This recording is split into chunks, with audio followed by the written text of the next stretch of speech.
What's up, guys? I haven't posted on my podcast in a while, but hey, let's get it going. We got the World Cup coming up, and we are ready to go.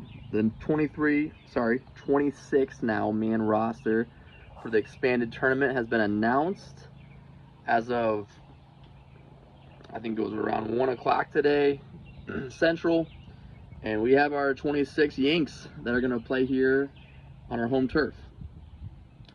A couple of notes here. Used to be a 23-man roster, expanded because the field was expanded. There's another round of 32 game now that was not formerly there. It's going to be hotter temperatures in the U.S. That's why they've expanded the team, all the rosters across the board. U.S. was set to announce this on Fox officially on Tuesday. The reporters from The Athletic went ahead and got that. Thank you to them. Good journalism right there.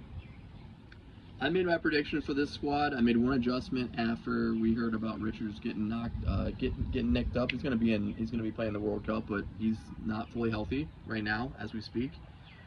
I went ahead and picked my 26. Got 23 right.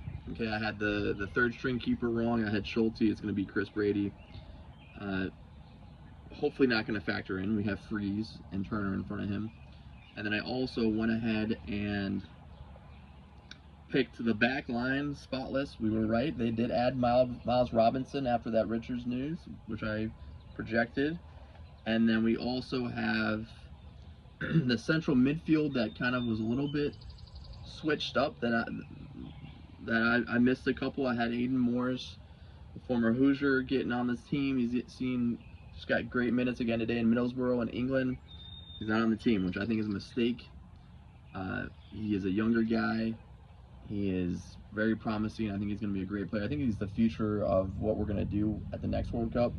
So I really don't see why you can't put him on this 26-man roster, considering there's guys on here that aren't going to really factor in or even play.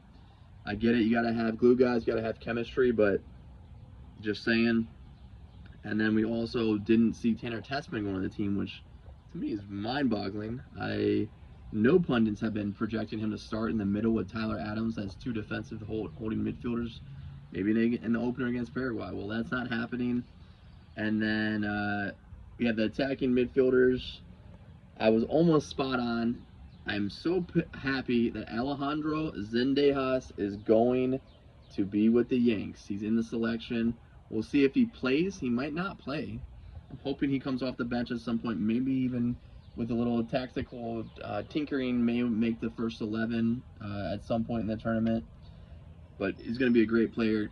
He balls out for Club America. I'm so happy he's on the team. Poch, you made the right decision. It's great. More on that on Poch and my Poch on what I kind of give him a grade for this roster. And the guy that I didn't expect to see based off of what was going on was Gio Reyna. He's not been playing in Germany in the Bundesliga and Borussia Mönchengladbach, and he's here. I get he's a difference maker off the bench. I get it. They're bringing Christian Roldan as well, who I don't think is going to factor in. He's a glue guy, so maybe it's about chemistry. But we know what happened last time when Gio didn't get playing time in the World Cup. So I don't know. I don't agree with it. He's not in form. I think Morris is playing better. I think you could have maybe brought on another defender if we're short there. Bring on really another holding midfielder, Tessman. Are you kidding me? I can't believe Tessman is off the team. Getting great play in the French top division for his club, Lions. I don't know how he's not. I don't get how he's not on this team. Is he hurt?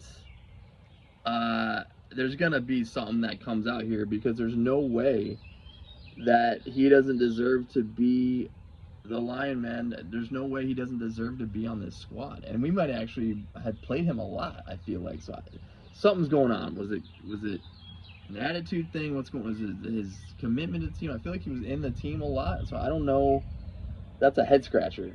Morris, maybe more of a fringy guy, but I still think he should be on the team. Tessman is like a complete shell-shocked. I mean, that's a blind side right there.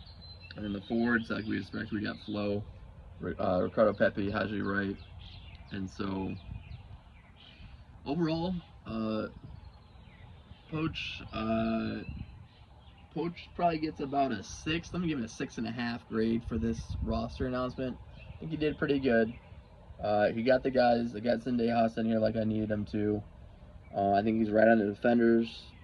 I do think we're missing one holding midfielder that you should have got. You got to get that right. You had 26 names that you could have gotten that from. And then we'll see if the chemistry is right. I don't know. Sebastian Berhalter making the team, that was someone I didn't have. I get that these guys aren't going to, there's guys at the bottom of the bench that like aren't going to play and not even get close to playing. Man, Berhalter, Roldan, Gio Reyna, I think those 3 guys aren't even sniffing the field. I really do. And I don't think Gio Reyna is just going to pull some magic substitute appearance out of the hat because he's got some skill. For some reason, Poch loves that guy. Great to see Aronson have that bounce back year this year at Leeds. And I think we'll see him for some cameos. And yeah, that's my instant reaction from the roster that just got announced in the last couple hours. Zendejas, let's go. Let's see if we can use him. This kind of reminds me of Jose Torres when he was with the national team in 2010. We're trying to get him some usage at the World Cup, and it just never really came together. So let's see if we can find the right tactics to get that really technical player on the pitch. And the U.S. is we got our team. Just watched the highlight video for the '94 team that was on Fox today. I'm gonna give that a watch again. That'll be out there, I'm sure, streaming. And yeah, I mean, we got 2 games coming up, end of May, beginning of June. Senegal in Charlotte, and then Germany in Chicago, and then Paraguay, Australia, and Turkey. So just looking at that early slate, I think the U.S. is going to need to get probably 4 points from the first 2 games, maybe even 6, to get out of the group and then maybe even win it. Might need to get 6. And I have my first 11 that I went ahead and put on Twitter for this first game against Paraguay. I think it's going to be a really hard game to win. A draw, I think, is a good result to get this World Cup started, but a win would be maybe put yourself in line to win the group. I think Freeze will be in the net. I think Jedi Robinson will be on the left back. I'm going to go with Richards and Trusty in the middle, Freeman on the right. I know people want Des. I think Freeman's going to get it. And then I think the holding midfielders is Adams. And again, we're short holding midfielder. I think Mark McKenzie's going to have to play defensive midfielder at some point. Maybe it's this game. Maybe we're a little bit more conservative with kind of how we approach kind of being hard to break down in the opener. And then I think Pulisic is on the left wing. I think Way is on the right. McKennie in the middle. I think he's going to be a spot to get some chances. Flow up top. All right, y'all. Let me know what we're thinking. USA, USA, USA. Let's go get it, Yanks.